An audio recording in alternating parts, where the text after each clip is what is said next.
મારું નામ વિક્કી છે. હું ગુજરાતના આણંદ જિલ્લાનો રહેવાસી છું. હું 26 વર્ષનો છું અને હાલમાં એક સારી નોકરી પર છું. મને આ નોકરી કરતાં 1 વર્ષ થયું છે. હું ખાસ હેન્ડસમ તો નથી, પરંતુ સારો દેખાવ છું. મારી ઊંચાઈ 5 ફૂટ છે અને મારું શરીર પણ સારું છે, કારણ કે હું રોજ થોડી કસરત કરું છું. હવે હું સીધી વાર્તાની વાત પર આવી રહ્યો છું. આ વાર્તા મારી સાચી ઘટના છે. તેમાં કોઈ પણ ખોટ નથી. જે થયું છે તે હું આ વાર્તામાં જણાવું છું. વાત 3 વર્ષ પહેલાંની છે, જ્યારે હું 23 વર્ષનો હતો અને BA નો અભ્યાસ કરી રહ્યો હતો. મારે કેટલાક સારા મિત્રો હતા, પરંતુ ક્યારેય ગર્લફ્રેન્ડ મળી નહોતી. મેં 1-2ને પ્રપોઝ કર્યું, પરંતુ કોઈ સારો પ્રતિસાદ મળ્યો નહોતો. એ રીતે દિવસો પસાર થવા લાગ્યા. અમારા હાઉસમાં એક પરિવાર રહેતો હતો. અમારી તેમની સાથે સારી બોલચાલ હતી અને અમારા ઘરમાં આવન જાવન પણ સારું હતું. તેમના ઘરમાં અંકલ, આંટી, તેમની પુત્રી અને પુત્ર રહેતા હતા. છોકરીનું નામ કાજલ હતું અને તે 19 વર્ષની હતી. તે કોલેજ જવા લાગી હતી. કાજલનો ભાઈ તેના કરતાં 2 વર્ષ મોટો હતો અને બહાર રહીને નોકરી કરતો હતો. કાજલ ખૂબ જ સુંદર હતી. મને કાજલ ખૂબ જ પસંદ હતી. એક દિવસ હું મારી છત પર ફરતો હતો. હું ઘણીવાર સમય પસાર કરવા માટે છત પર જતો હતો અને પાડોશીઓ સાથે વાત કરવા લાગતો. તેઓ સાથે વાત કરવી મને ખૂબ પસંદ હતી. તે દિવસે પણ હું છત પર ઊભો હતો. થોડા સમય પછી કાજલ પોતાની છત પર કપડાં સૂકવવા માટે આવી. તેણે પૈજામો અને કુર્તી પહેરી હતી, જે તે મોટે ભાગે પહેરે છે, અને તે તેમાં ખૂબ જ સુંદર લાગી રહી હતી. ત્યારે મારા એક મિત્ર વિશાલનો ફોન આવ્યો. હું તેની સાથે વાત કરવા લાગ્યો. વિશાલ મારી સાથે તેની તમામ વાતો શેર કરે છે. તે સમયે તે પોતાની ગર્લફ્રેન્ડ વિશે વાત કરી રહ્યો હતો, પરંતુ મારી નજર કાજલની છત તરફ હતી. હું કાજલ સાથે વાતો કરવા ઈચ્છતો હતો. મારો અવાજ કદાચ તેના કાન સુધી પહોંચતો હતો. વિશાલની વાતો ખતમ થતી નહોતી અને મારે કાજલ સાથે વાત કરવી હતી. કાજલ વારંવાર મારી તરફ જોઈ રહી હતી. કદાચ તે પણ મને વાત કરવા ઈચ્છતી હતી, પરંતુ શરમના કારણે વાત કરી શકતી નહોતી. હું દિલથી તેને પસંદ કરતો હતો. મેં વિશાલને ફોન પર કહ્યું કે તે મારી માટે પણ ગર્લફ્રેન્ડ શોધી આપે. બાદમાં વિશાલની વાતો પૂરી કરીને ફોન બંધ કર્યો. પછીથી હું તરત જ કાજલ સાથે વાત કરવા માટે ઉત્સુક થયો. તે બોલવા માટે તૈયાર થઈ શકે તે પહેલાં તે જાણતી હતી કે હું તેનો સંપર્ક કરવાનો પ્રયત્ન કરી રહ્યો છું. તે મને જોઈને હસવા લાગી. તેની તરફ જોઈને હું પણ સ્મિત કરતો રહ્યો અને પછી તે ચાલી ગઈ. અને પછી તે ગયા પછી હું પણ છત ઉપરથી નીચે આવ્યો. બીજે દિવસે ફરીથી તે જ સમયે છત પર ગયો. મને આશા હતી કે કદાચ આજે પણ કાજલ છત પર આવશે. મેં તેની ઘણા સમય રાહ જોઈ, પરંતુ કાજલ આવી નહીં. હું લાંબા સમય સુધી રાહ જોઈ રહ્યો હતો અને પછી હું ત્યાંથી જવાનો વિચાર કરતો હતો. ત્યાં મેં કાજલને આવતી જોઈ. મેં મારા પગ પાછા વાળ્યા અને ફરીથી છત પર ટહેલવા લાગ્યો. મેં જોયું કે કાજલ કોઈ કપડાં બાંધીને લાવી છે. કદાચ તે છત પર કંઈક સૂકવવા આવી છે. કપડાં ફેલાવ્યા પછી તે અહીં ત્યાં જોઈ રહી હતી અને અમારી બંનેની નજરો મળી ગઈ. અમે એકબીજાને જોઈને સ્મિત કર્યું.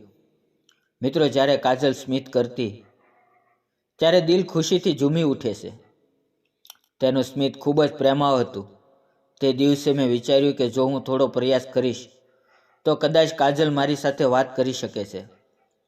કોલેજમાં તો મારા કોઈ સાથે છોકરી વાત કરતી નથી, કારણ કે હું ખૂબ જ શર્મીલો હતો. પરંતુ એકવાર પાડોશીની છોકરી સાથે વાત કરવાની કોશિશ કરીને જોઈએ કે કદાચ નસીબ સાથ આપે. તે દિવસે પછીથી મેં નક્કી કર્યું કે હું કાજલ સાથે વાત કરવાનો સંપૂર્ણ પ્રયાસ કરીશ. આ રીતે દિવસો પસાર થવા લાગ્યા, પરંતુ વાત કંઈ ખાસ આગળ વધતી નહોતી. હું વિચાર કરતો હતો કે વાતચીતની શરૂઆત કેવી રીતે કરવી. એક દિવસની વાત છે. હું બપોરે એકલો હતો અને ઘરે આરામ કરતી વખતે કોલ્ડ ડ્રિંક પી રહ્યો હતો. પપ્પા કામ ઉપર ગયા હતા અને માં પાડોશી આંટીના ઘરે ગઈ હતી. ઘરે મારા સિવાય કોઈ નહોતું. તે સમયે કાજલ આવી. તેણે મા વિશે પૂછ્યું. મેં કહ્યું કે માં તો ઘરે નથી.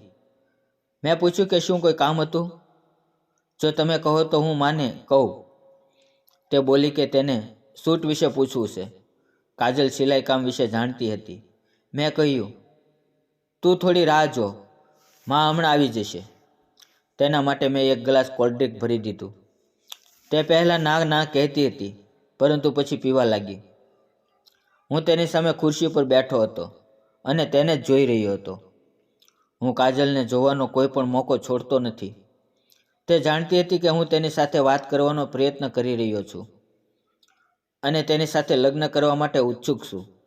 પછી અમે બંને પોતપોતાના કરિયરની બાબતો વિશે વાત કરી. વાતચીતમાં મેં તેને પૂછ્યું, તારે કોઈ બોયફ્રેન્ડ છે? તે મારી તરફ જોઈ રહી. મારે તેને પૂછવું જોઈતું નહોતું. હું વિચાર કરતો હતો કે કદાચ મેં આ પ્રશ્ન પૂછીને ભૂલ કરી છે. તેણે શરમથી પોતાનું મોઢું નીચું કરી લીધું. 2 મિનિટ તે ચિંતિત થઈને બેઠી રહી અને પછી ઉઠીને જતી રહી. પછી તે 2 દિવસ સુધી મારી નજર આગળ આવી નહીં. ત્રીજે અને ચોથે દિવસે તે છત પર આવી. હું પહેલેથી જ છત પર હતો. હું તેના તરફ પીઠ કરીને ઊભો હતો. તે બોલી, વિકી, શું કરી રહ્યો છે? મેં પાછો ફરીને જોયું તો કાજલ ઊભી હતી. તેણે પટિયાલા સૂટ અને સલવાર પહેર્યો હતો. તે સમયે તે ખૂબ જ સુંદર લાગી રહી હતી. કાજલથી 1-2 વાતો થઈ શકી હતી. તે બોલી, શું થયું? ક્યાં ખોવાઈ ગયો છો? મેં કહ્યું, કાંઈ નહીં, બસ હું એ રીતે ઊભો હતો. તમે કેમ છો? તે બોલી, હું ઠીક છું. તે દિવસે તમારે કંઈક પૂછવું હતું. આજે મને કહો, તમારે શું પૂછવું હતું? મેં કહ્યું કે તમારા બોયફ્રેન્ડ વિશે. મારી વાત પર તે ફરીથી શરમાઈ ગઈ અને ત્યાંથી ચાલી ગઈ. હવે હું વિચારી રહ્યો હતો કે તે આ વાત ઉપર એટલી શરમાઈને કેમ જાય છે અને પાછી ભાગી જાય છે. એક દિવસ મારી મમ્મી મને કાજલના ઘરે કેટલાક કામ માટે મોકલ્યો. તેના ઘરમાં કોઈ નહોતું. કાજલ એકલી હતી. મેં વિચાર્યું કે આજે સારી તક છે. તેમના ઘરમાં જઈને મેં કાજલને પૂછ્યું, આંટી ક્યાં છે? તે બોલી, એ બહાર ગઈ છે. મેં કહ્યું, ઓકે, થોડું પાણી મળશે પીવા માટે? તે મારા માટે પાણી લઈને આવી. હું બેઠો અને પાણી પી રહ્યો હતો. મેં પાણી પીતી વખતે ફરી બોયફ્રેન્ડ વિશે વાત કરી. આ વખતે તે ગુસ્સામાં આવી ગઈ અને બોલી, મારે કોઈ બોયફ્રેન્ડ નથી. થોડા સમય પહેલાં હતો, પરંતુ હવે કોઈ નથી. હું ખૂબ ખુશ થયો અને મને લાગ્યું કે હવે વાત બની શકે છે. તે પણ સિંગલ છે અને હું પણ સિંગલ છું. ત્યારબાદ હું ત્યાંથી ઊભો થયો. તે દિવસે પછી કાજલ મારી સાથે વધુ ખુલ્લી રીતે વાતો કરવા લાગી. આ શ્રેણી ઘણા દિવસો સુધી ચાલી. હું તેને પસંદ કરવા લાગ્યો હતો, પરંતુ બોલવામાં ડરતો હતો કે કદાચ તે કોઈને બતાવી ન દે. કાજલ તરફથી પણ એવું લાગતું હતું કે તે પણ મને પસંદ કરતી હતી, પરંતુ એ મારી પહેલી રાહ જોઈ રહી હતી. તેથી હું ખૂબ જ સતર્ક થતો હતો કે કોઈ ભૂલ ન થાય. પછી એક દિવસ મારા ઘરવાળા બધા મારા મામા પાસે ગયા હતા. કાજલ પણ જાણતી હતી કે તે દિવસે મારા ઘરમાં કોઈ નથી. લગભગ 11 વાગ્યે તે મારા ઘરની આગળ આવીને કહ્યું, મારે આંટી પાસે કંઈક કામ છે. મેં કહ્યું કે આંટી તો આજે ઘરમાં નથી, બધા મારા મામા પાસે ગયા છે. તે બોલી, સારું, હું પછી આવીશ. હું જાણતો હતો કે તે જાણી જોઈને આવી છે. જ્યારે તે જઈ રહી હતી ત્યારે મેં યોગ્ય મોકો જોઈને તેને રોકીને કહ્યું, 1 મિનિટ ઊભી રહે, મારે તારી સાથે કેટલીક વાત કરવી છે. તે પાછો ફરીને ત્યાં જ ઊભી રહી અને બોલી, હા, શું વાત કરવી છે? મેં હિંમત કરીને કહ્યું, કાજલ, ખોટું સમજતી નહીં, પરંતુ હું તને પસંદ કરવા લાગ્યો છું. તે વિચાર કરી રહી હતી અને પછી હસીને ભાગી ગઈ. તેના હસવાથી મને મારો જવાબ મળી ગયો કે તે પણ મને પસંદ કરે છે. ત્યારબાદ તે દિવસે મારા ઘરવાળાએ સાંજ સુધી મારા મામા પાસે રહેવાનો નિર્ણય લીધો. મારી માએ કાજલની માને સાથે ફોન પર વાત કરી અને મારા માટે પણ ખાવાનું બનાવવાનું કહ્યું. ત્યારબાદ કાજલ મારા ઘરની પાસે આવી અને બોલી, તારી માટે મારા ઘરે ભોજન બનાવવામાં આવી રહ્યું છે, ચાલ આવી જા. મેં કહ્યું, ઠીક છે, હું આવું છું. તે જતી રહી ત્યારે મેં તેને રોકીને કાજલ, હું તને પસંદ કરું છું. તે થોડી દેર મૌન રહી અને પછી બોલી, વિકી, હું પણ તને પસંદ કરું છું, પરંતુ મને ડર લાગે છે કે જો કોઈને ખબર પડી ગઈ તો શું થશે? મેં તેને ધીરજ આપી. કોઈને ખબર નહીં લાગે. તું તેની ચિંતા ના કર. પછી તે મારી આંખોમાં જોઈ રહી હતી. તે બોલી, હવે છોડી દે. મારે વહેલા ઘરે જવું જોઈએ. માં રાહ જોઈ રહી છે. ત્યાંથી તે ભાગી ગઈ. હું કાજલના ઘરે ભોજન કરવા ગયો. અમે ભોજન કર્યું અને પછી હું મારા ઘરે આવી ગયો. મોકો મળતા મેં કાજલને નજીક બોલાવી અને કાનમાં કહ્યું, છત પર આવજે, હું રાહ જોઈશ. ત્યાં ઘણી બધી વાતો કરશું. એમ કહીને હું ચાલ્યો ગયો. હું સમય પસાર કરીને રાત્રે 10 વાગ્યે છત પર ગયો, પરંતુ કાજલ હજુ સુધી નહોતી આવી. આશરે 20 મિનિટ પછી તે આવી. તેને જોઈને હું ખૂબ જ ખુશ થયો. પછી અમે ઘણી બધી વાતો કરી અને આસપાસમાં નંબર આપ્યા. સવારે કોલેજ જઈને અમે ફોન પર વાત કરવા લાગ્યા. હવે મેં મારા ઘરના સાથે કાજલ વિશે વાત કરી.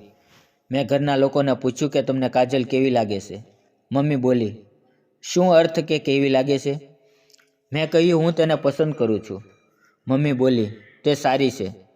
જો તારું મન છે તો કાજલ સાથે તારા લગ્ન કરશું. પહેલાં અભ્યાસ પૂરો કરો અને પછી કાજલ સાથે લગ્ન કરજે. પરંતુ પહેલાં તમારા ભવિષ્ય માટે ધ્યાન આપવું મહત્વપૂર્ણ છે. 2 વર્ષ સુધી આવી રીતે વાત ચાલુ રહી. ત્યારબાદ હું એક સોફ્ટવેર કંપનીમાં કામ કરવા લાગ્યો. થોડા સમય પછી મારા લગ્ન મારા મમ્મી પપ્પાએ કાજલ સાથે કરાવી દીધા. આજે અમે બંને સાથે છીએ અને ખૂબ જ ખુશ છીએ. મિત્રો, વિડીયો પસંદ આવ્યો હોય તો વિડીયોને લાઇક અને ચેનલને સબસ્ક્રાઈબ જરૂર કરજો. ફરી મળશું નવા વિડીયોમાં. ત્યાં સુધી આવજો. અને વિડીયો પૂરો જોવા બદલ આપ સૌ મિત્રોનો ખૂબ ખૂબ ધન્યવાદ. દિલથી આવજો.